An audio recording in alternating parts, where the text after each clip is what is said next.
Glória a Deus. Romanos capítulo 3. O versículo é o 10.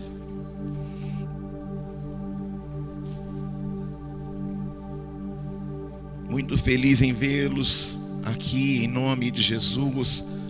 Feliz em ver o pastor Hércules depois de uma grande luta, de uma grande batalha nos hospitais. Mas o Senhor é bom e Ele tem cuidado de cada um dos seus, aleluia. Romanos capítulo 3, versículo 10 diz assim: como está escrito, não há justo nenhum sequer, não há quem entenda, não há quem busque a Deus.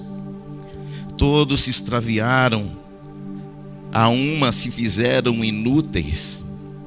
Não há quem faça o bem, não há nenhum sequer. O versículo 19: ora sabemos que tudo que a lei diz aos que vivem na lei, o diz para que se cale toda a boca e todo mundo seja culpável perante Deus, visto que ninguém será justificado diante dele por obras da lei, em razão de que pela lei vem o pleno conhecimento do pecado. Versículo 23. Leiam isso comigo assim: pois todos pecaram. Mais forte: porque todos pecaram e carecem da glória de Deus. Todos pecaram e carecem da glória de Deus.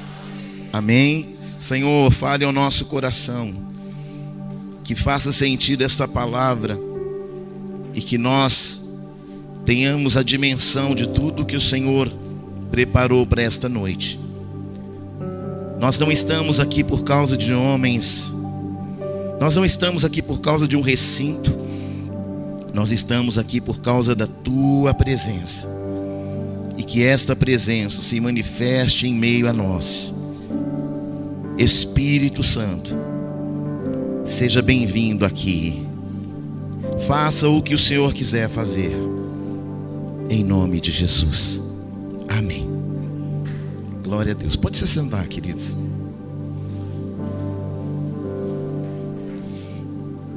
A palavra diz que todos e destituídos.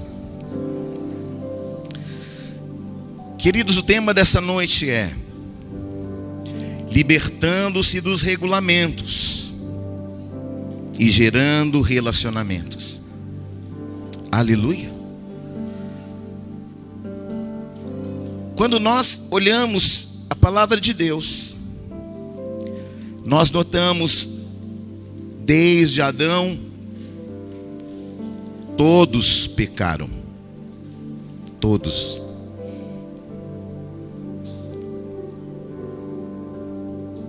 Eu quero falar um pouco para você sobre relacionamentos nesta noite. Uma igreja não pode ser um lugar de regulamentos. Uma igreja não pode ser um lugar de religiosidade. Uma igreja precisa ser um lugar de relacionamentos. Queridos, a lei foi estabelecida porque os homens começaram a fazer do próprio jeito, porque os homens quebraram princípios. Então o Senhor usa Moisés, o grande legislador, para estabelecer a lei. Portanto, a lei, ela vem e ela traz uma realidade espiritual muito incrível. A lei é uma demonstração clara e absoluta de que não há salvação sem que nós passemos pelo sacrifício de Cristo. A palavra diz que todos pecaram, todos se tornaram indignos da graça, da presença de Deus. Querido, escute, enquanto O ambiente era um ambiente de relacionamento, estava tudo bem. O Senhor visitava o homem diariamente e estava tudo bem. Mas quando entra o pecado, há uma fragmentação, há uma separação entre o Senhor e o homem. Então ali começa a quebra do relacionamento. Agora Deus não poderia mais visitar o homem, porque a glória de Deus, se a glória de Deus entrasse no jardim, todos seriam consumidos, porque todos pecaram, e o salário do pecado é a morte, mas o dom gratuito de Deus é vida eterna. Esse é um tempo que o Senhor quer nos libertar dos regulamentos, queridos.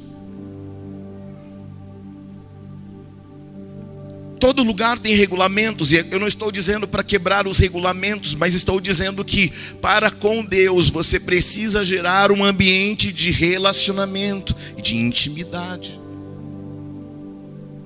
Eu acho incrível Jesus, em Mateus 15, ele está trabalhando em favor do reino de Deus, e aparece uma mulher que vem de Tiro e de Sidom, e a palavra descreve esta mulher como uma mulher cananeia. E esta mulher vai levantar um clamor, mesmo sendo cananeia, dizendo: Senhor. Veja isso. E depois de falar Senhor, ela diz Filho de Davi. Então ela reconhece duas coisas: o senhorio de Jesus, sua autoridade, e reconhece que ele é rei. Eu não estou falando de um judeu, estou falando de uma mulher cananeia, que em meio a toda a sua luta, em meio a toda a sua guerra, porque a filha dela estava miseravelmente endemoniada, então ela vai dizer: Senhor, Filho de Davi, tem misericórdia de mim, porque a minha filha está miseravelmente endemoniada. Mas a palavra diz no verso 23, que ele não respondeu palavras. E os seus discípulos, chegando aos pés, rogaram-lhe, dizendo: despede-a, que vem gritando atrás de nós. E ele respondeu e disse: não fui eu enviado, senão as ovelhas perdidas da casa de Israel. Então o verso 25 diz que ela chegou e o adorou, dizendo: Senhor, socorre-me. O salmista diz que do alto virá o nosso socorro. Essa mulher reconhece que ele é Senhor, reconhece que ele é rei. Está falando: eu sei que o Senhor também pode ser o meu Salvador, que o Senhor pode me socorrer no meio da minha angústia. Agora olha só, verso 26, Jesus está testando a fé desta mulher. Ele, porém, respondendo, disse: não é bom pegar o pão dos filhos e dá-los aos cachorrinhos. Escute, se essa mulher tivesse um coração ofendido, ela teria dito o quê? O quê? Está me chamando de filho de cachorro? Escute, esta mulher sabia sobre a identidade de um homem que poderia salvá-la, socorrê-la e livrá-la. Então não importava o que o Senhor estava falando, porque ela cria plenamente que aquele homem tinha poder para mudar a sua história. E essa mulher vai dizer assim: olha a sabedoria dessa mulher. Sim, Senhor, mas também os cachorrinhos comem das migalhas que caem da mesa de seus senhores. E então Jesus respondeu: ó mulher, grande é a tua fé. Seja feito isto contigo como você deseja. E desde aquela hora, a filha daquela mulher ficou sã. Sabe, queridos, Jesus está ensinando algo muito poderoso, porque os cananeus também, assim como os samaritanos, não se davam com os judeus. Mas essa mulher, ela está aprendendo algo muito incrível. Ela está falando, ela vem e se aproxima de Jesus, independente de ser ou não ligada a ele por uma condição de DNA ou de uma condição geográfica. E esta mulher, ela se dá a oportunidade de receber uma palavra que veio mudar a sua história, a sua vida. Depois em João 4, também vem uma outra mulher, uma mulher indigna. Primeiro falamos da mulher indigna que nós falamos da mulher cananeia. Depois nós vamos falar da samaritana. No capítulo 4 de João, veio uma mulher de Samaria tirar água e disse: Jesus, dá-me de beber. Porque os seus discípulos tinham ido à cidade comprar comida. E disse-lhe, pois, a mulher samaritana: como sendo tu judeu me pedes beber a mim, que sou mulher samaritana? E Jesus no versículo 10 vai responder e disse: se tu conheceras o dom de Deus e quem te pede, dá-me de beber, tu lhe pedirias e ele te daria água viva. E disse a mulher: Senhor, não tens como tirar a água, o poço é fundo. Onde, pois, tem água viva? Escute, Jesus está falando de algo que está muito além do poço de Jacó. Jesus está falando de algo que ele pode fazer no interior daquela mulher, que água nenhuma poderia fazer. Essa mulher era indigna, mas o Senhor deu a ela a oportunidade de ser salva. E não apenas ser salva, mas também esta mulher tornou-se a primeira missionária da Samaria. Uma mulher mal falada, mas que recebe em suas mãos a oportunidade não apenas de salvação própria, mas que decide, a partir de um perdão, falar acerca de um Jesus que salva, que perdoa, que batiza com o Espírito Santo e salva independente da região geográfica. Essa igreja é uma igreja que tem pessoas de várias cidades, de vários lugares, de vários estados. Escute, Deus é tão maravilhoso. João 3,16 fala que Deus amou ao mundo de tal maneira que deu o seu Filho unigênito, para que todo aquele que nele crê não pereça, mas tenha vida eterna. Preste bem atenção que eu vou falar para você. Deus ama até quem você odeia. Quem está aí? Ah, mas eu odeio esse fulano de tal. Mas Deus o ama. Deus não tem prazer na morte do ímpio. Mas como Deus pode amar um miserável desse? Porque Deus não é homem. Deus é um pai. E um pai jamais vai desprezar alguém que ele sabe que verdadeiramente pode ser um filho, que verdadeiramente pode ser salvo e pode salvar outros. Escute, este é um tempo em que Deus vai estar preparando uma mesa para que esta igreja não se relacione mais apenas pelo serviço. O Senhor quer nos ensinar a nos relacionarmos por causa de um relacionamento. Apóstolo Júnior, é muito difícil se relacionar com pessoas, elas são difíceis. E você não é não. Você é a última Coca-Cola do deserto. A igreja é um lugar de aperfeiçoamentos. O versículo 25, ainda com a mulher samaritana, a mulher disse: eu sei que o Messias, que se chama o Cristo, vem. Quando ele vier, anunciará tudo. E Jesus disse: eu sou, e eu falo contigo. Querido, quando uma palavra sai do altar, ela é o Senhor falando com você e comigo. E hoje o Senhor falou no meu coração, meu espírito: filho, eu tenho uma palavra para mudar a história do meu povo. Queridos, entenda. De repente essa mulher, ela entende que ela não está falando com um homem, porque anteriormente ela disse: será que você é maior do que Jacó, que fez o poço? E agora ele está falando: filha, eu não sou como Jacó, eu sou antes dele.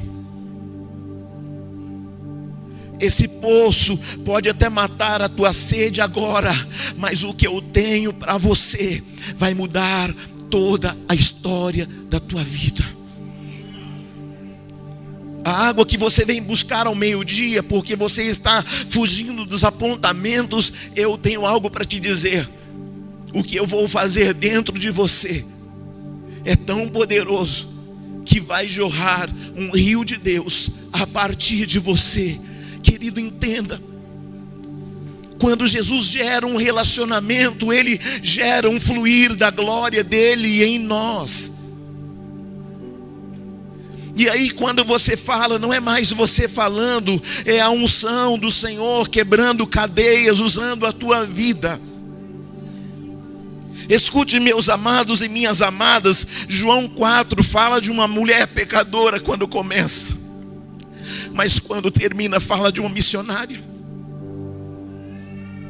Essa mulher vai buscar água no poço para saciar a sua sede humana, e ela encontra aquele que pode saciar a sede sobre-humana e espiritual. O encontro daquela mulher com Jesus mudou a sua história para sempre. Cada um de nós sabe como nós estávamos antes de Cristo, porque a palavra diz que todos nós fomos destituídos da glória de Deus. A palavra diz que todos pecaram e destituídos estavam da glória de Deus. Eu não sei como você entrou aqui nesta noite, mas eu tenho uma palavra ao teu coração.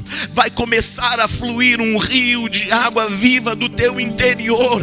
E alguém que um dia olhou para você e disse: a sua história é uma história de alguém que não vale nada. Mas alguém vai olhar depois do final da tua história e vai dizer: como pode alguém que não valia nada fazer coisas tão extraordinárias como tu fazes? O relacionamento com Jesus muda a nossa trajetória e nos torna cartas vivas. Evangelho é um lugar de transformação de caráter.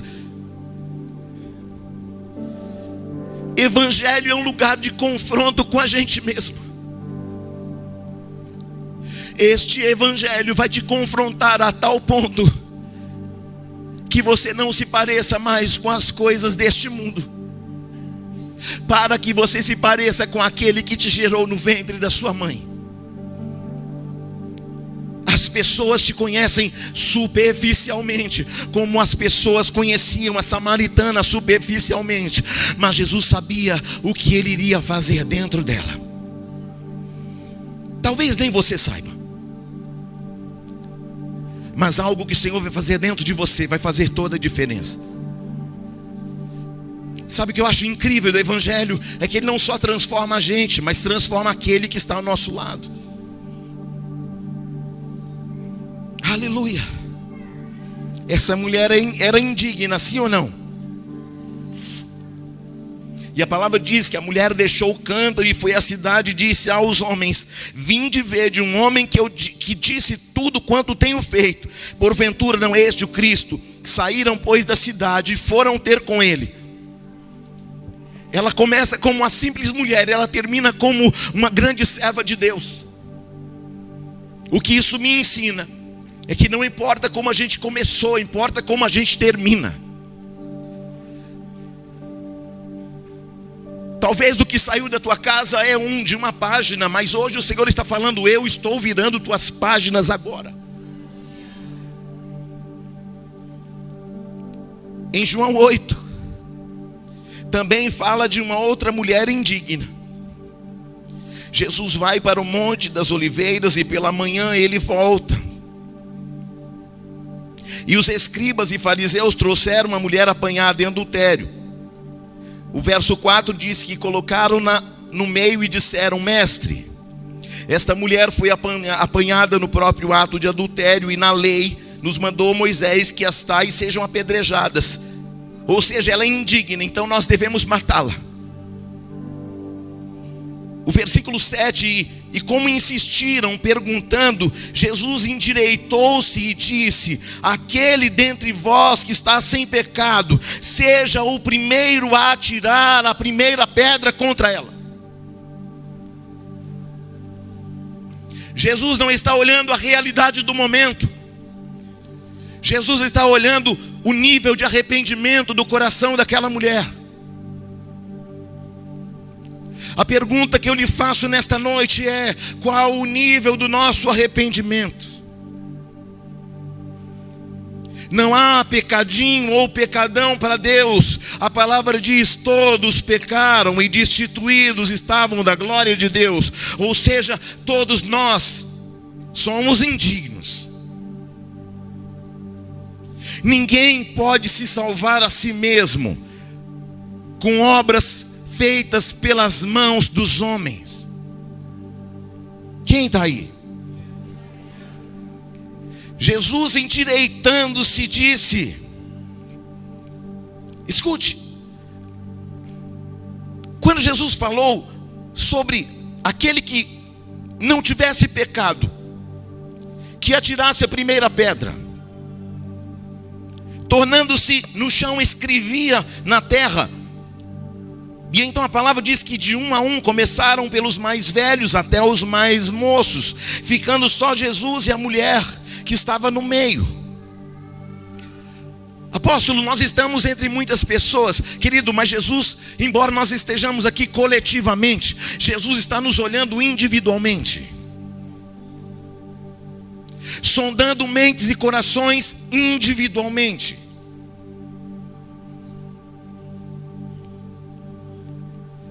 Endireitando Jesus e não vendo ninguém mais do que a mulher, disse: mulher, onde estão aqueles teus acusadores? Ninguém te condenou? E ela disse: ninguém, Senhor. E disse Jesus: nem eu também te condeno.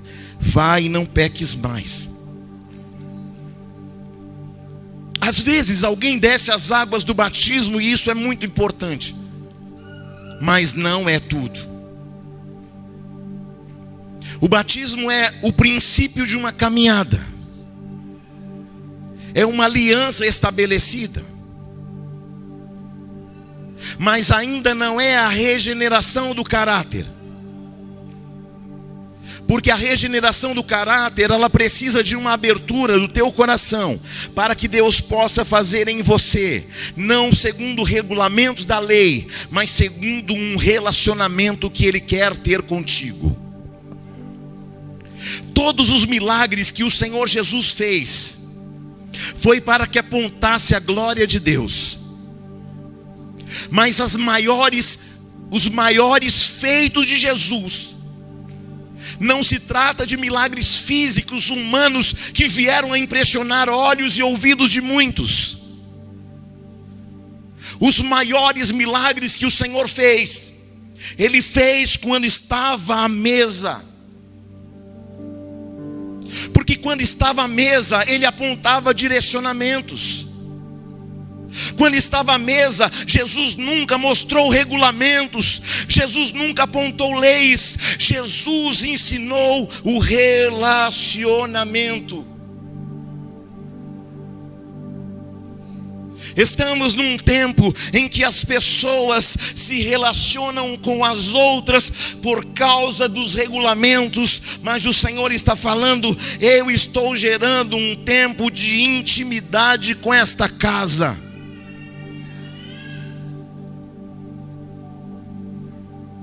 Aleluia. Esta noite é um convite para que você possa entender que se você já está aqui há um mês, um ano ou 10 anos, não importa. Importa o teu nível de relacionamento. Porque na medida que você se relaciona com Jesus, você começa a ver a podridão do teu caráter. Só que Jesus é tão maravilhoso. Algumas pessoas falam para mim: ah, apóstolo, tem uma raiva daqueles soldados romanos, tem uma raiva daqueles escribas, sacerdotes do tempo de Jesus. Ei, escute, tem gente que fala para mim: ah, eu tenho uma raiva daqueles que não aceitaram Jesus, porque João 1 diz que veio para os seus e os seus não o receberam. Preste bem atenção no que eu vou falar para você. Se os judeus tivessem recebido Jesus plenamente, eu e você já estaríamos condenados. Quem está aí? Mas a negativa dos judeus nos abriu uma porta de oportunidade de reconciliação. Eles negaram, então Jesus fez o quê? Então vou abraçar aqueles que me queiram. E é por isso que eu e você estamos aqui nessa noite. Quando eu olho para Lucas 19, que fala de Zaqueu, publicano, um homem que roubava o povo. E Jesus entra em Jericó. E Zaqueu então, chefe dos publicanos, um homem rico, procurava ver Jesus e não podia por causa da multidão e de sua estatura, porque era baixinho. E o verso 4 diz que correndo diante subiu uma figueira brava para ver, porque havia de passar por ali. Escute, este homem tinha feito tudo errado. Este homem era indigno.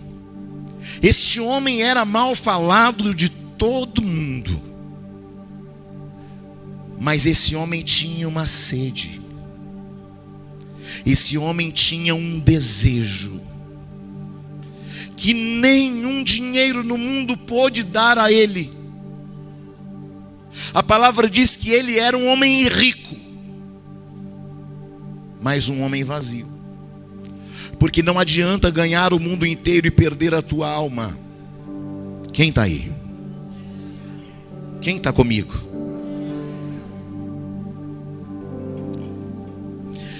Aquele homem olhava para todas as direções e tudo que o dinheiro podia comprar ele tinha. A melhor casa, os melhores cavalos, tudo que o dinheiro compra. Mas quando esse homem ouviu falar que Jesus passaria em Jericó, esse homem pensou: eu sou indigno, tão indigno, que eu não posso nem me aproximar. Não é só pela minha estatura, é porque eu sou indigno mesmo. Se esse homem olhar nos meus olhos, vai perceber que eu sou ladrão. Então eu quero vê-lo apenas, e não quero permitir que ele me enxergue. Só que quando Jesus entra em Jericó, querido, Zaqueu era o propósito de Jesus. Ele estava escondido, mas Jesus o havia encontrado. Em nome de Jesus, eu quero dizer algo ao teu coração. Há pessoas aqui escondidas e que o Senhor está falando: eu vim para mudar a tua vida para sempre. Não importa o teu passado, importa o teu nível de arrependimento, para que eu tenha contigo um relacionamento íntimo e pessoal. Zaqueu pensou que Jesus iria passar, ele iria vê-lo, estava tudo certo. Mas quando Jesus ele se achega no lugar em que Zaqueu estava, ele olha para cima e fala: Zaqueu, desce depressa, porque me convém hoje entrar e comer na tua casa. Eu fico pensando que Zaqueu deve ter pensado: mas eu sou indigno. Aleluia. Jesus olhou para cima e viu Zaqueu e disse: desce depressa. O Senhor está falando a algumas pessoas nesta noite: desce depressa, porque eu tenho uma obra inédita em tua vida. Porque não importa o que você fez até hoje, importa o teu nível de relacionamento a partir de agora. Sabe o que Jesus me disse? Ele disse: filho, eu quero eles para mim. Eles não são da religião, eles não são da lei, eles não são do pecado, eles são meus. Desce depressa hoje. Se humilha hoje, porque, escute, querido, era humilhante primeiro, porque ele estava escondido. Ele não queria ser encontrado por causa da vergonha do pecado que estava sobre ele. Só que Jesus tem meios incríveis para nos revelar aonde nós estivermos. Escute, quando Adão pecou lá no Éden, ele se esconde atrás de uma árvore porque ele havia pecado. E quando Deus se aproxima do Éden, ele fala: Adão, onde você está? É como brincar com o seu filho pequeno e ele se esconder atrás da cortina, e você vê os pezinhos da criança, e você fala: estou te procurando, hein? Vou te achar, hein? Deus não perguntou a Adão onde você está, porque ele não sabia geograficamente. Deus sabia exatamente onde Adão estava. Mas Deus estava falando com ele, porque Deus falou assim: Adão, aonde você está que você me perdeu? Adão, aonde você está que você se perdeu da minha presença, do meu relacionamento? Deus não estava falando de uma árvore, Deus estava falando de um homem.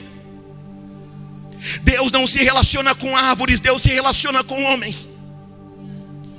Deus está falando: eu não me relaciono com o que você tem, eu me relaciono com quem você é. Não importa os teus serviços, importa você. A igreja aprendeu e ela acha que por causa do serviço ela tem um relacionamento com Jesus. Querido, entenda, este é um tempo para você entender que muito mais do que o teu serviço, Deus quer a sua vida. Muito mais do que você faz, Ele quer quem você é. Aleluia.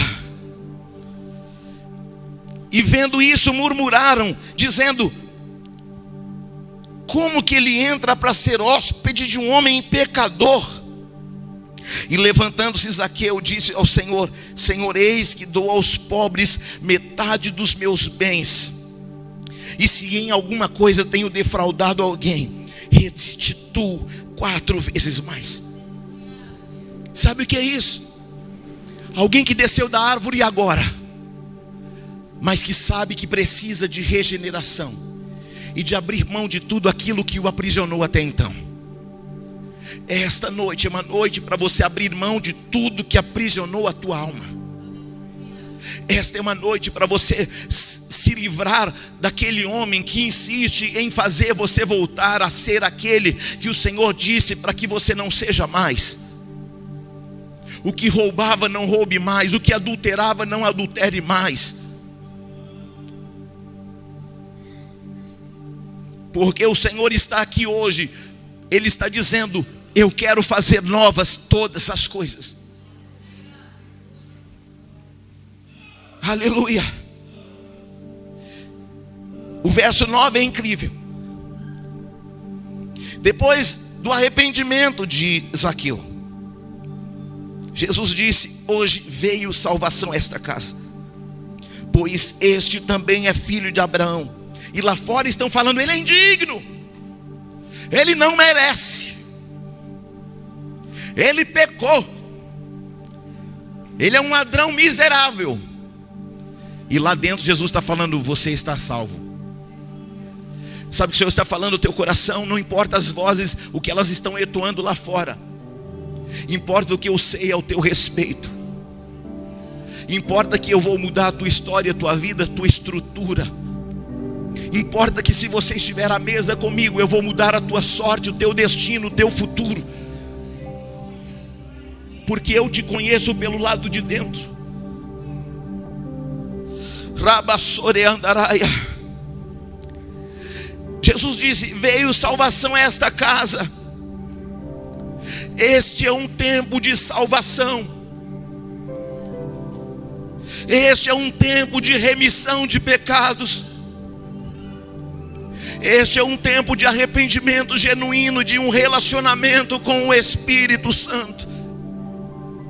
Eu não sei quantas coisas ruins e más você fez, Mas eu sei que há um Deus que está aqui hoje para lavar os teus pecados e dizer: não é pela justiça humana, não é pelos feitos humanos, não é pelo seu serviço, mas é pela abertura do teu coração. Porque o Filho do Homem veio buscar e salvar o que estava perdido. A salvação é uma porta de acesso aos lugares inacessíveis, preparados para os regenerados. É um processo diário. Esse é um tempo que nós precisamos nos libertar das coisas temporais. Coisas temporais não podem agradar um Deus eterno.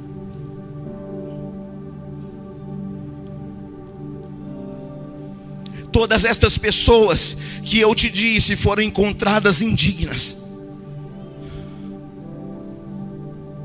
Todas pecaram. Todas estavam totalmente afastadas de Deus. Eu poderia citar uma série de personagens da palavra, mas eu só quero te dizer uma coisa: o Senhor quer gerar para esta casa um tempo de mesa, um tempo de relacionamento. O apóstolo Paulo, quando vai ministrar aos coríntios, ele vai falar no capítulo 11 sobre a ceia. E antes de falar sobre a ceia, ele vai falar: sede meus imitadores, como eu também sou de Cristo. E ele vai dizer assim, versículo 17 de 1 Coríntios 11: nisto porém vos prescrevo, não vos louvo, porquanto ajuntais não para melhor e sim para pior. Porque antes de tudo, estou informado a haver divisões entre vós, quando vos reunis na igreja, e eu em parte o creio. Porque até mesmo importa que hajam partidos entre vós, para que também os aprovados se tornem conhecidos em vosso meio. Quando, pois, vos reunis no mesmo lugar, não é para a ceia do Senhor que comeis, porque ao comerdes cada um toma antecipadamente a sua própria ceia. E há quem tenha fome, ao passo de que há também quem se embriague. Não tendes porventura casas onde comer e beber? Ou menosprezais a igreja de Deus e envergonhais os que nada têm? Que vos direi? Louvar-vos-ei? Nisso certamente não vos louvo. E aí ele vem falando sobre aquilo que ele recebeu do Senhor. Preste bem atenção no que eu vou falar. A Santa Ceia no antigo tempo, no início da igreja primitiva, a partir de Atos dos Apóstolos, eles instituíram a ceia. E a ceia era diferente porque não haviam paredes.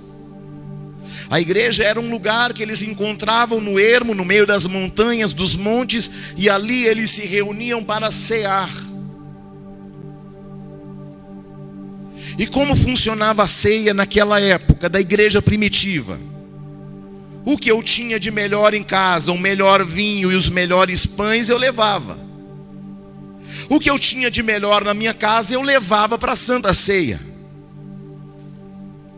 O que tinha um bom vinho, levava bom vinho. O que tinha um vinho mais ou menos, levava um vinho mais ou menos. O que tinha um pão bom, levava um pão bacana. O outro levava um pão mais ou menos. Mas o que Paulo está falando, eu não estou me agradando disso. Porque o que eles faziam? Os mais abastados chegavam primeiro, montavam um grande banquete e ficavam comendo, bebendo, enquanto os pobres ficavam no outro canto, comendo um pão bolorado, enquanto outros não tinham nem o que comer. E aí o apóstolo Paulo vai dizer: isso não é ceia, isso é partidarismo. Entenda, irmão, ceia é comunhão entre os irmãos.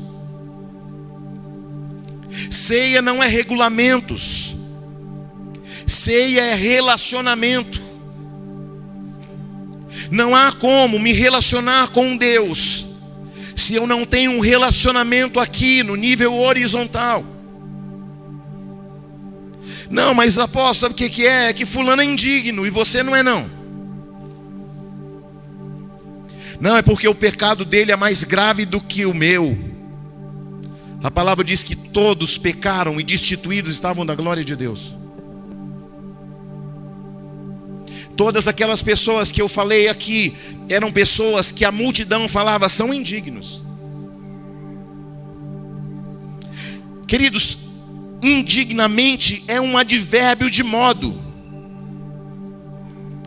São o modo da ação. É o que está acontecendo.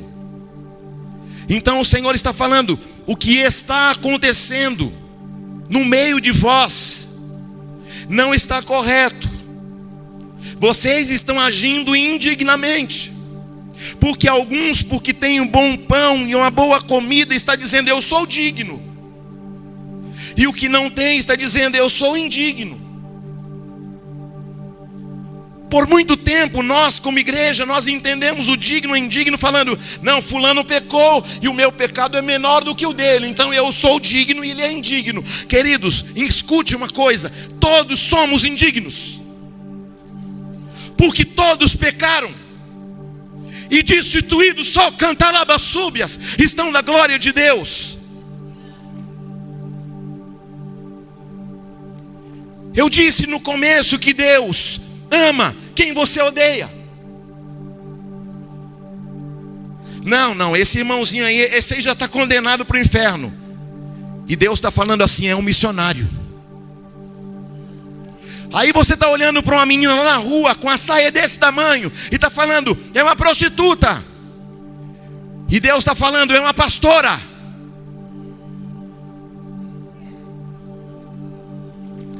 Não, eu estou na igreja, eu sou digno.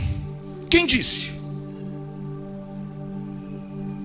Todo mundo estava falando que Zaqueu era indigno. E Jesus fala, ó, hoje convém eu me alimentar, eu cear lá na tua casa. Zaqueu era digno ou indigno? Digno ou indigno? Indigno.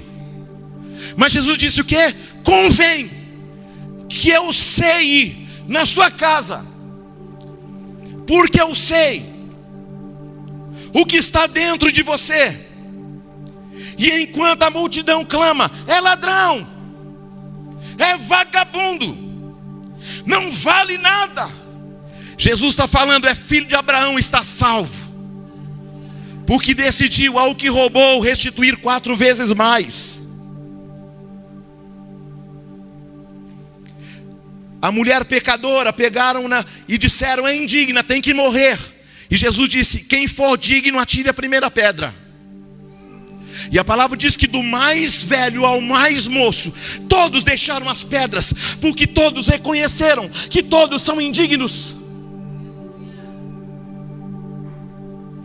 Apóstolo, o senhor é o apóstolo da igreja, o senhor é mais digno que nós. Não,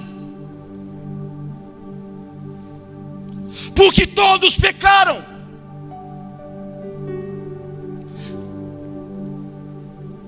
Jesus está hoje gerando um ambiente para você e para mim. E Ele está falando, eu não quero mais me relacionar com vocês em cima da lei, em cima de regulamentos. Eu quero me relacionar intimamente com a minha igreja.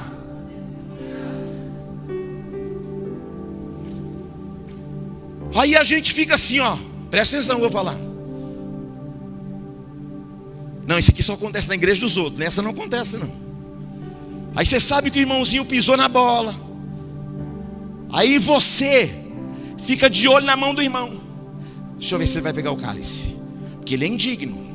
Ele pecou, ele é indigno. E esse irmãozinho é do capeta, ele é indigno. Aí Deus está falando o quê? Enquanto você está examinando a ele, Deus está falando, examine-se, pois o homem a si mesmo. Resumindo em poucas palavras, e para não ser mal educado e já sendo, cuida da sua vida. Quem está aí? Vou ver se o irmãozinho que pecou está tomando cálice. Cuida da sua casa, da sua vida, da sua família, da sua salvação. Cuida da sua história, do seu destino. Cuida de ti. Guarde o teu coração para não pecar contra mim, diz o Senhor. Eu conheço a tua mente, o teu coração. Eu esquadrinho até os teus pensamentos. Oh, há uma graça de Deus aqui. Porque quando nós somos olhados de poltrona a poltrona, cada um neste altar, inclusive eu, fomos encontrados indignos. Mas o Senhor disse por meio de Paulo, o apóstolo Paulo, dizendo: examine-se, pois, o homem a si mesmo. E depois que você fez um exame de si mesmo, querido, escute. Quando aqueles homens estavam com pedras nas mãos para apedrejar aquela mulher, houve um arrependimento no coração daquela mulher. E eu creio que ela estava pensando: Senhor, se o Senhor me der pelo menos uma última chance, se o Senhor me der apenas mais uma possibilidade, nunca mais. Sabe o que é isso? Encontro real e verdadeiro com Jesus. Sabe, a gente é muito bom em aferir medida dos outros. A gente é muito bom em medir o pecado de alguém. Fulano pisou na bola, já era. Já era por quê? Porque você disse, porque a multidão gritou. Não é o que a multidão disse, é o que o Senhor sabe. Não é o que a multidão grita, é o destino que o Senhor já conhece. Eu é que sei que pensamento tenho sobre vós, pensamentos de bem e não de mal, para vos dar o fim que desejais. Isto é uma escolha que você vai fazer hoje. Escolhas de hoje vão mudar histórias amanhã. Aleluia. Sabe o que eu estou vendo, querido? Eu vejo Deus dando xarabás nas mãos de homens e mulheres, livros e livros. Em cada livro que o Senhor colocou sobre a sua cabeça, aqui nesse lugar agora, está a tua história,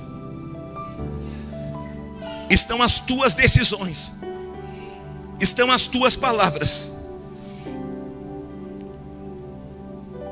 E o Senhor está falando: se houver um arrependimento genuíno,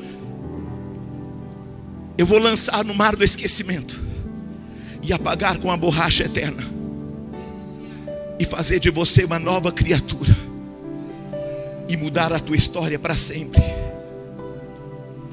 Ninguém que está aqui é digno de coisa nenhuma, nem eu e nem você, porque o único digno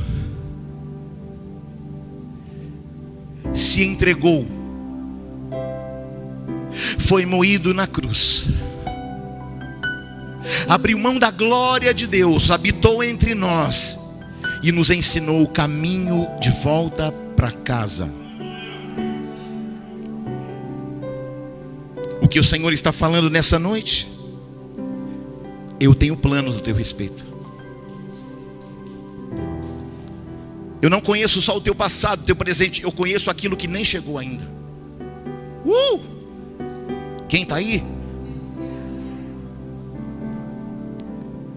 Indignamente é um modo da ação, é uma prática, uma atitude, e não a qualificação do sujeito. E por isso não importa o que você faça, Esse é um tempo, querido,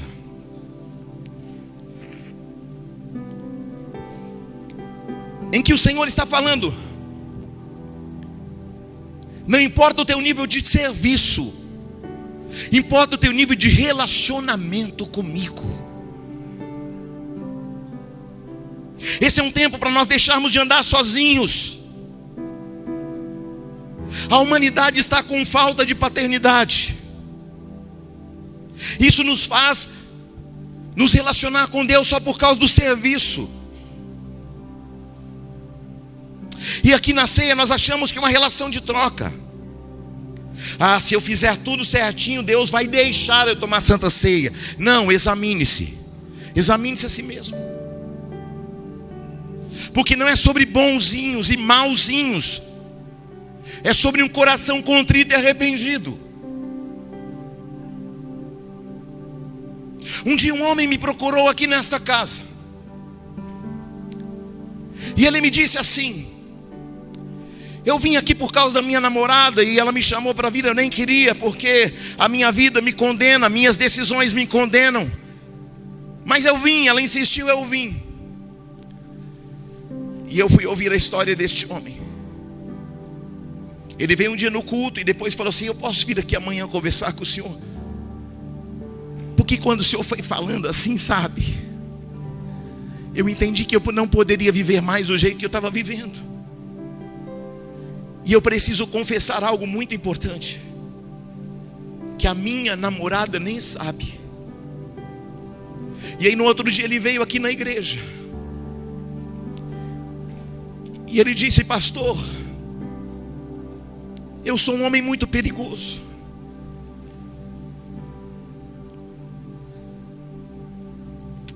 Mas ontem eu entendi o amor de Deus pela minha vida. Pastor, eu já perdi até as contas de quantas pessoas eu já matei. E eu sei que eu sou indigno aqui, até de estar aqui nessa igreja. Mas eu me arrependi. E eu quero ser salvo. E eu não quero mais continuar esta vida. Minhas mãos estão cheias de sangue. Mas eu entendi que um homem morreu no meu lugar. Só que agora eu já fiz, e agora? Eu orei por ele, liberei a vida dele. Aí ele me falou assim: pastor, a Polícia Federal está atrás de mim, a Civil está atrás de mim, a Interpol está atrás de mim, a Militar está atrás de mim. Só que agora não é sobre eles. Agora eu entendi que eu preciso abrir mão desse cativeiro que está dentro de mim, porque eu não consigo dormir mais. Eu orei por ele, ele chorou como uma criança, ele me abraçou como se ele fosse uma criança. Era impossível de ver aquele homem matando alguém. Esse é o poder do Evangelho. Só que eu disse a ele: só que você precisa entender algo. Já que você veio aqui, eu preciso falar algo para você. Com relação às coisas espirituais, você está perdoado, redimido. Não há mais nenhuma dívida no céu e nem no inferno. Só que você ainda tem uma dívida com os homens. Você me promete que você vai se entregar à polícia? E este homem, em lágrimas, disse para mim: hoje mesmo, porque eu não vou mais me esconder de ninguém. Escute,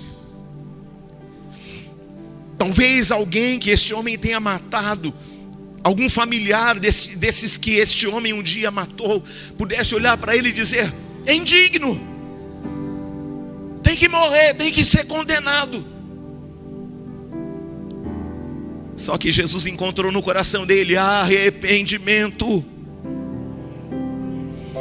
E um homem que entrou indigno saiu daqui perdoado. Eu não sei qual o nível do teu pecado, mas eu quero dizer uma coisa para você: se houver um nível de arrependimento profundo, Deus vai se relacionar com você como nunca. Querido, em nome de Jesus, há uma graça do Espírito Santo neste lugar.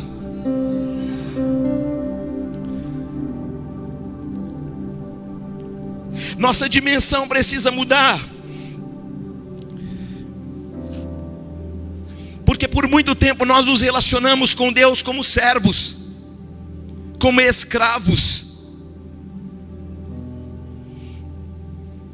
Só que essa noite o Senhor está falando: eu não quero mais um relacionamento com você de regulamento de servo e de escravo.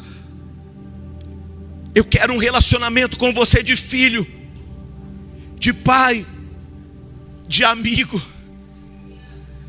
Eu não quero ser só o teu Senhor e Salvador. Eu quero ter um íntimo com você. Eu quero me relacionar com você todo dia, independente da tua história passada.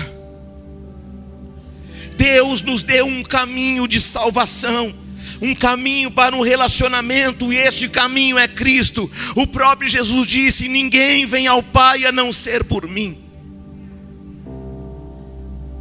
Deus sempre prezou muito mais o relacionamento do que o serviço.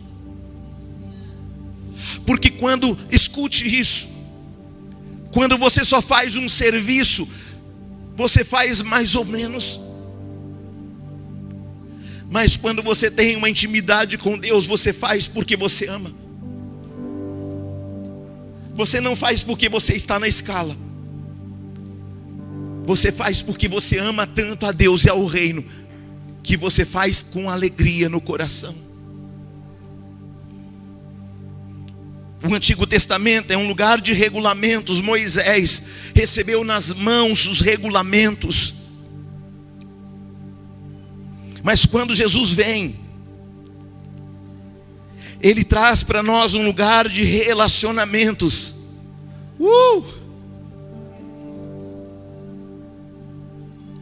Lá no deserto, eles precisaram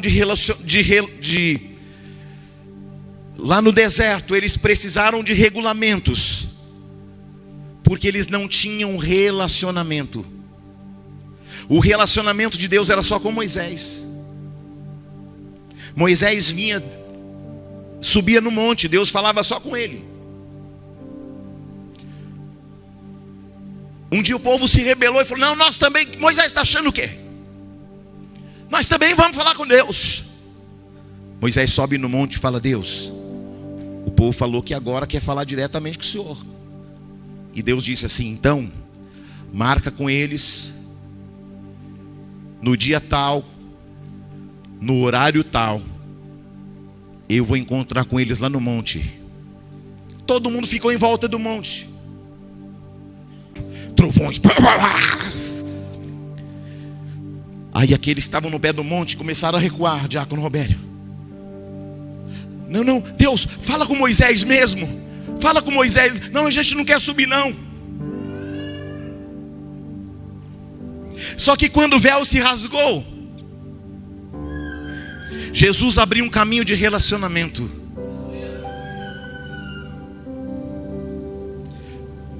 Agora o Senhor não vai mais se relacionar no monte, Ele vai se relacionar no monte do teu coração. Aleluia. Sabe por que os relacionamentos são frágeis? Por causa dos regulamentos. A lei não aperfeiçoa ninguém por causa das regras.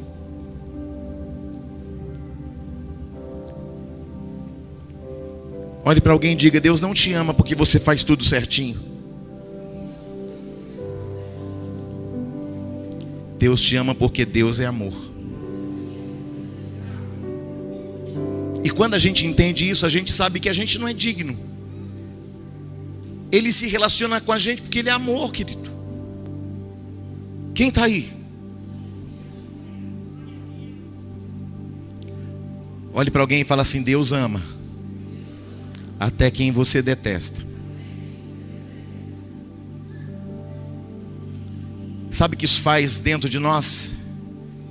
Entender até quem você detesta precisa ouvir uma palavra da tua boca. Não, Jesus, aquela macumbeira, aquela maledicente, fofoqueira, aquela não. O Senhor ama todo mundo, mas aquela minha vizinha não, aquela não. Aí Jesus fala assim: você odeia ela, mas eu a amo.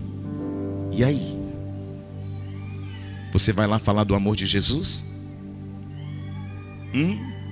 Quem está aí? A graça não é para você se arrepender do que você fez. Preste atenção. A graça não é para você se arrepender do que você fez. A graça é um ambiente para você se arrepender de quem você está se tornando. Porque de tempos em tempos você vem com o mesmo pecado. Senhor, apóstolo, eu pequei de novo, aquele mesmo pecado. Teu problema não é aquele pecado. O teu problema é você. O dia que o seu eu for alterado pelo caráter de Cristo, você vai parar de confessar os mesmos pecados que você cometeu ontem, anteontem, mês passado, ano passado. A graça é um lugar de regeneração de caráter. O dia que você permitir que o Espírito Santo transforme você, você vai parar de confessar os mesmos pecados. Por quê? Porque esta unção vai transformar quem você é. E quando esta unção transforma quem você é, você para de praticar o pecado que você sempre praticou. Não é sobre o que você fez, é sobre quem você se torna. Se você se tornar mais parecido com Jesus, aquilo que te roubava não vai roubar mais, aquilo que te dominava não vai te dominar mais. Porque agora você não vai ter mais o caráter adâmico, você vai ter o caráter de Cristo. E quando você tem o caráter de Cristo, você se torna uma carta viva. Aí não é mais só o que você fala, o que você fizer vai atrair pessoas. Quem está aí? Se você não se arrepender da velha natureza, você vai continuar pedindo para Deus te perdoar dos mesmos pecados. Quem está aí? Pare de se arrepender pelos seus pecados e comece a se arrepender por quem você ainda não se tornou. Porque no dia que você se tornar como Cristo, você vai fazer as obras que Ele fez, e obras maiores ainda. Esse é um tempo de examinar-se a si mesmo. Escute, todos somos indignos. Todos. Paulo vai dizer no versículo 23 de 1 Coríntios 11: porque eu recebi do Senhor o que também vos entreguei, que o Senhor Jesus, na noite em que foi traído, tomou o pão e, tendo dado graças, partiu e disse: isto é o meu corpo que é dado por vós, fazei isto em memória de mim. O cordeiro foi morto por causa do pecador. Quem está aí? Jesus morreu por causa dos indignos, para que os indignos se tornem filhos. Esta é uma noite de arrependimento. É vir como está, mas não permanecer como sempre foi. É confessar o pecado, deixá-lo para alcançar a misericórdia. Sabe quando você vai parar de confessar os mesmos pecados? Quando o seu caráter for transformado pela unção de Jesus Cristo.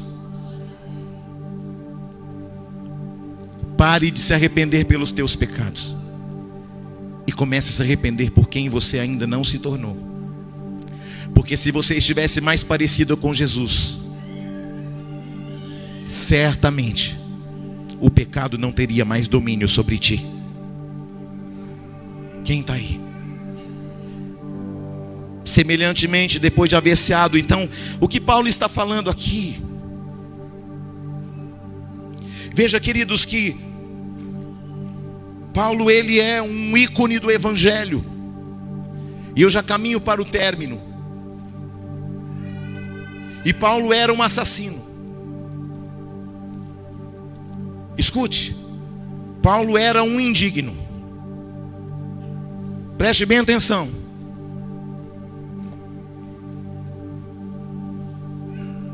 Jesus pegou o maior matador de Israel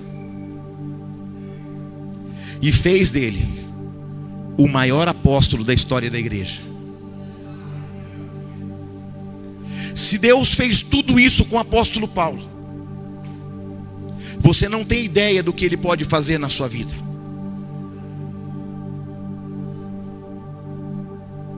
Esta é uma noite que vai acontecer uma reviravolta na tua história. No caminho de Damasco, no caminho da graça, Paulo estava preparado, armado, com planos articulados para matar os cristãos da igreja primitiva, os seguidores do Cristo. Mas no caminho de Damasco, Paulo cai por terra. Jesus vem a ele e diz: Saulo, Saulo, por que você me persegue? Saulo, Saulo, por que você me persegue?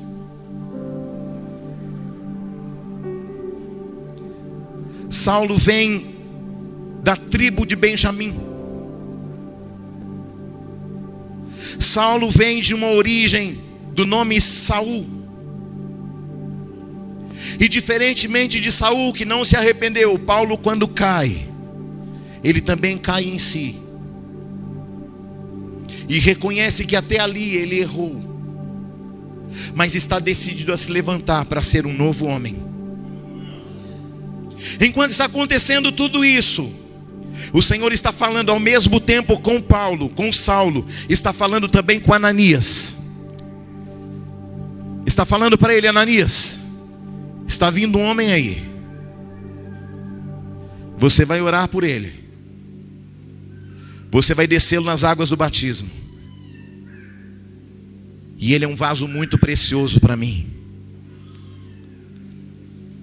Quando Ananias soube quem era, irmãos, eu penso que Ananias deve ter pensado assim: não, esse aí não.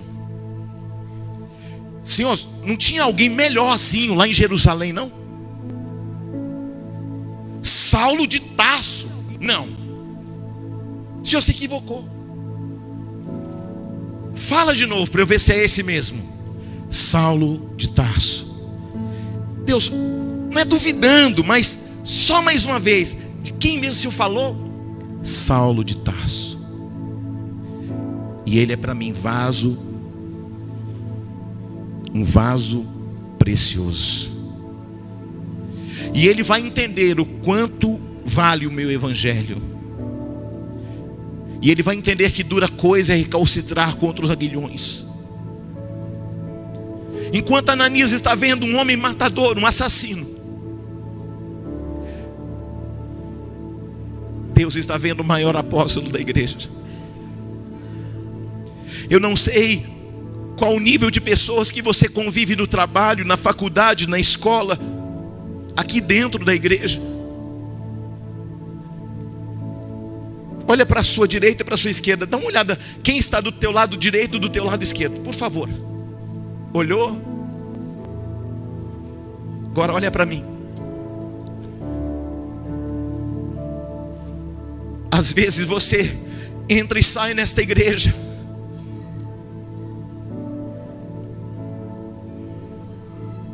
e talvez você não saiba que do seu lado está alguém que Deus vai usar com poder e grande glória. Sabe por que a gente se relaciona mais ou menos com as pessoas?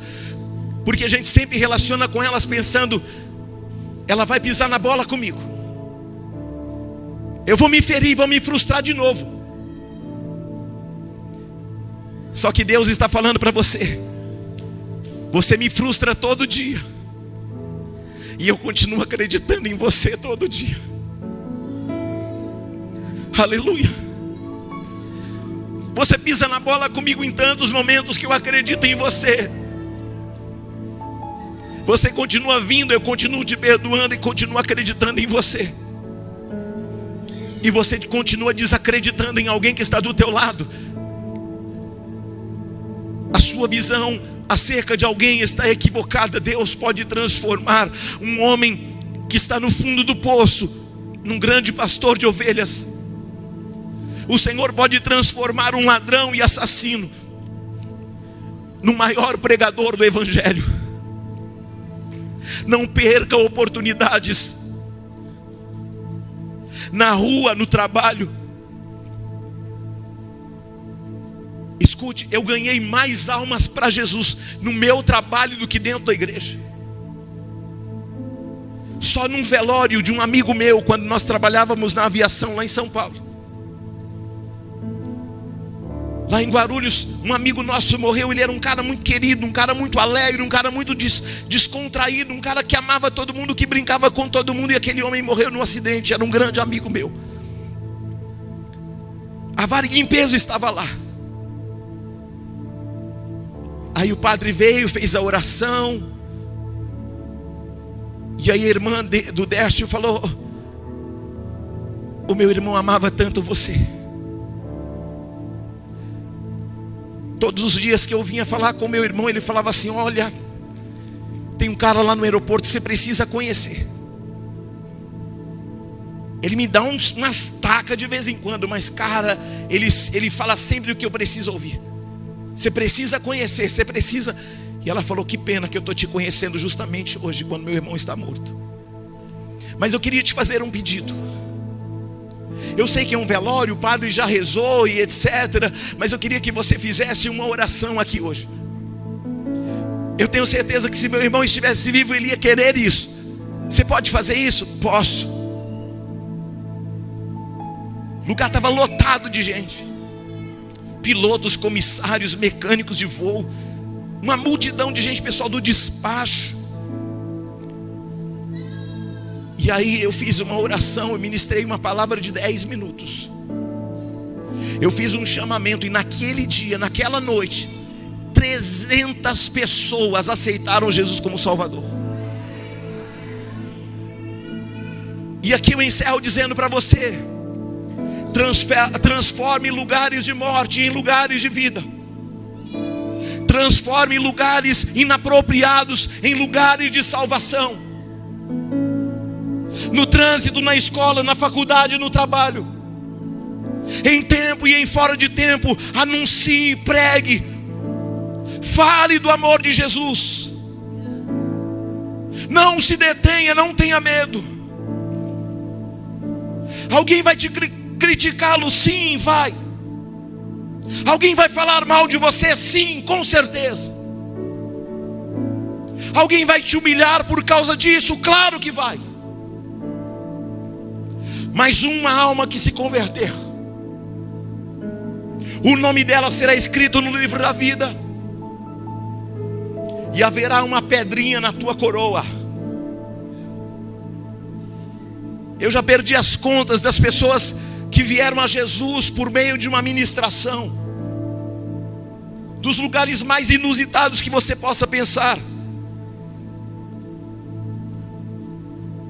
E eu quero ministrar sobre a tua vida. A partir de hoje, esta unção de relacionamento vai gerar sede sobre a sua vida. E você vai ser luz do mundo e sal da terra.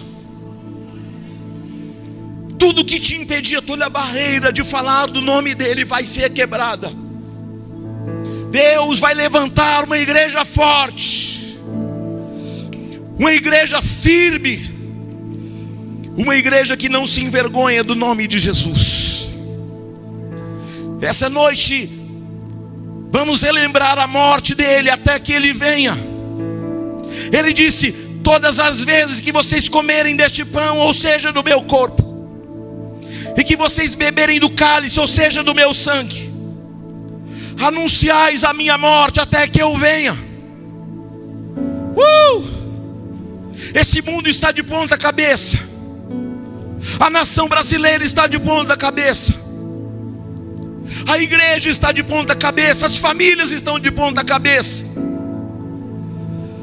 Mas o Senhor tem um grande avivamento para esta nação. Alguém me procurou e disse: apóstolo, o que vai ser de nós agora? O caos que nós estamos vivendo na política, na economia. Uns confiam em carros, outros em cavalos, outros em cavaleiros. Mas nós confiamos no Senhor que fez o céu e a terra. O Império Grego caiu. O Império Medo-Persa caiu. O Império Babilônico caiu. O Império Romano caiu. Deus estabelece reis e também os faz cair. O que o Senhor quer de mim e de você é que nessa noite você deixe de ser um participante para ser um proclamador, um ministro do Evangelho. Essa noite o Senhor fala: eu vou colocar uma chama no teu coração, e o meu nome será glorificado.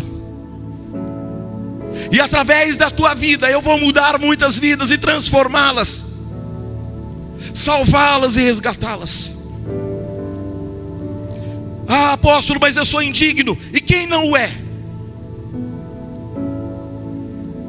Examine-se, pois, o homem a si mesmo. Examine-se, pois, o homem a si mesmo. Examine-se, pois, o homem a si mesmo.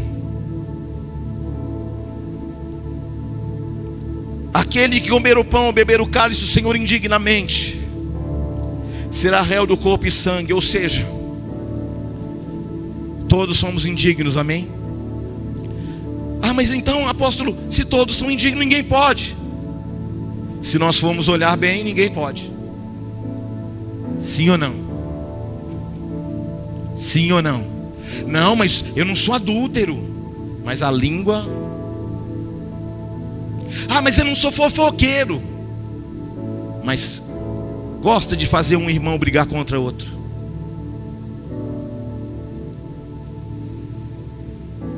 Examine-se, pois, o homem a si mesmo. Olhe para a sua própria indignidade e diga: Senhor, eu não sou digno. Eu não mereço nada. Aliás, nós merecemos condenação. Mas Ele veio exatamente para nos tirar da condenação e nos salvar, para dar a você e a mim a oportunidade de sermos filhos. Todos pecaram e destituídos estavam da glória de Deus. Jesus veio para os seus e os seus não o receberam, mas a todos quanto receberam, deu-lhes poder de serem feitos filhos de Deus. Ah, mas sabe, apóstolo, aqui a minha indignidade são coisas que eu tenho que resolver. Então resolva, examinando-se a si mesmo. Ah, mas apóstolo, é que eu tô um crente Raimundo, um pé na igreja, um pé no mundo. Então sai do mundo e vem logo para dentro.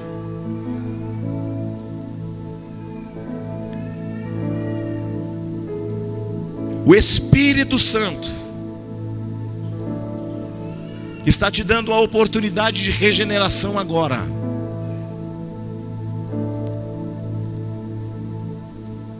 Eu nunca imaginei que um dia eu tivesse que pregar para a igreja evangélica se converter de seus maus caminhos.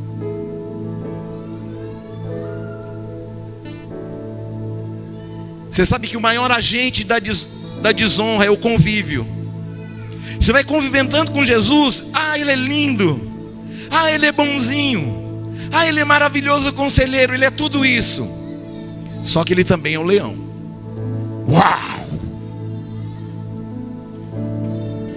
Agora o Cordeiro está para quem? Para os pecadores. Ele é o Cordeiro de Deus que tira o pecado do mundo. E nesta noite Ele quer tirar os teus pecados. Como, apóstolo? Se você permitir. Por quê? Porque Ele está à porta e bate. Quem tem a chave, que está do lado de dentro, é você. E hoje Ele te fala: eu tenho pressa. Eu quero fazer uma revolução na tua vida, na tua história. Quando? Agora. O dia que Jesus me chamou, eu estava num lugar mais inapropriado. Ele falou: Júnior, esse lugar não é para você. Eu tenho pressa. E vou colocar você em lugares que você nunca imaginou. Eu disse: Senhor, mas eu estou num lugar inapropriado. Então sai do lugar inapropriado. Mas estou com a vida torta, então endireita ela. Quem está aí? Quem pode dizer um glória a Deus? Porque não importa como você está, importa a abertura que você gera para Ele entrar, querido. E eu falei: Deus, quando? Ele falou: agora. Eu estava no lugar inapropriado. Eu me arrumei. Eu saí daquele lugar inapropriado. E falei: Deus, nunca mais. Porque eu sou o homem inapropriado, num lugar inapropriado. Mas já que o Senhor me chamou, eis-me aqui. E daquele dia em diante, eu continuo indigno, porque todo dia eu preciso lutar contra mim mesmo. E você também precisa lutar contra você mesmo. Mas quando você olha para trás, você sabe o quanto Jesus já fez, o quanto Ele já transformou. Tem muita coisa para ser feita em mim e em você, muitas. Mas hoje o Senhor está falando: eu estou chamando você. Quando? Agora. Para quê? Para algo tão extraordinário que, se eu contar, você nem vai acreditar. O que é o que os olhos não viram? O que é o que os ouvidos não ouviram? O que é o que ainda não subiu nem no coração? O que é obras maiores do que as que eu fiz, diz o Senhor? Como? Do meu jeito. De que forma? Dentro do relacionamento. Para quê? Para que o meu nome seja glorificado. Quando? Agora. Para quê? Para que almas se convertam, para que o meu nome seja glorificado e para que a minha palavra seja levada aos confins da terra. Eis que estou à porta e bato. Você está aqui hoje e o Senhor está falando: eu não me esqueci da palavra que eu disse ao teu respeito. Como eu salvei a samaritana, eu vou salvar você também. Como eu levantei Paulo, também vou levantar você. Como eu salvei homens e mulheres, eu também quero salvar você. Se coloque de pé, por favor, se é que você pode. Porque é assim que Deus vai fazer com você. Colocar você de pé.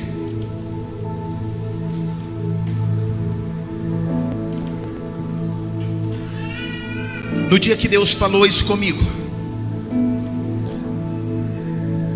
sobre um plano e um propósito que Ele tinha na minha vida, num dia nos meus conflitos, disse: Deus, mas o Senhor não errou o endereço, não? O Senhor não errou o CPF, não? O Senhor não errou o RG, não?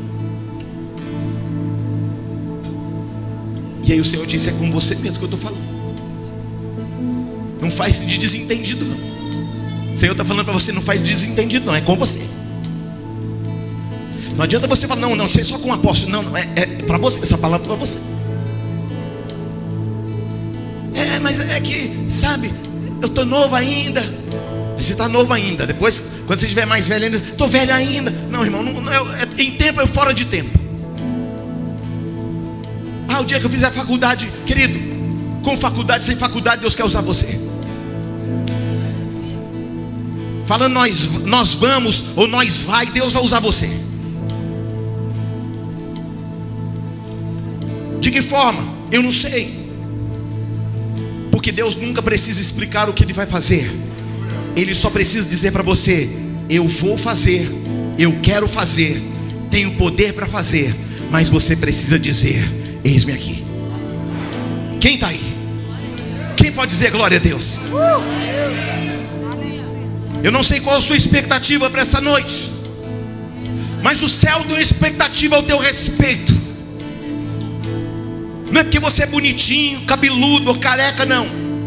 Vinde como estás, cabeludo, careca, sei lá, cabeça branca, sei lá. Só vem. Mas eu só tenho 15 anos, vem. Mas já tenho 50, vem. Mas já tenho 80, vem você também. Para o reino de Deus não há prazo de validade. Ah, mas eu estou mais ou menos. Vem mais ou menos mesmo. E anuncie o evangelho a toda criatura. Esse é um tempo, preste atenção que eu vou falar para você. Todos os homens que o Senhor reuniu na mesa, menos João, todos os outros fugiram, amedrontados pelo Império Romano, amedrontados pelo que haviam feito com o Senhor Jesus naquela cruz. Eles viram isso e eles fugiram de medo. Só que depois do terceiro dia, quando Jesus ressuscitou, Ele vem de encontro a todos aqueles que fugiram. E Ele vai dizer: olha, a obra continua. A obra continua. E eu continuo acreditando em vocês. Vocês fugiram, mas vou dar uma autoridade para vocês, de tal maneira que as trevas não prevalecerão. Eu vou dar tanta autoridade para vocês, que vocês não vão se conhecer mais. Escute, Jesus pegou aqueles homens que o negaram e fizeram destes homens os maiores apóstolos da história. Essa noite o Senhor está falando: eu quero reconfigurar a tua chamada dentro da minha intimidade com você. Porque ainda que você tenha se relacionado com Deus pelas regras e regulamentos, o Senhor está falando: eu quero me relacionar com você na mesa, em minha mesa. Aleluia. Coloque a mão no teu coração. Feche os teus olhos e incline a tua cabeça.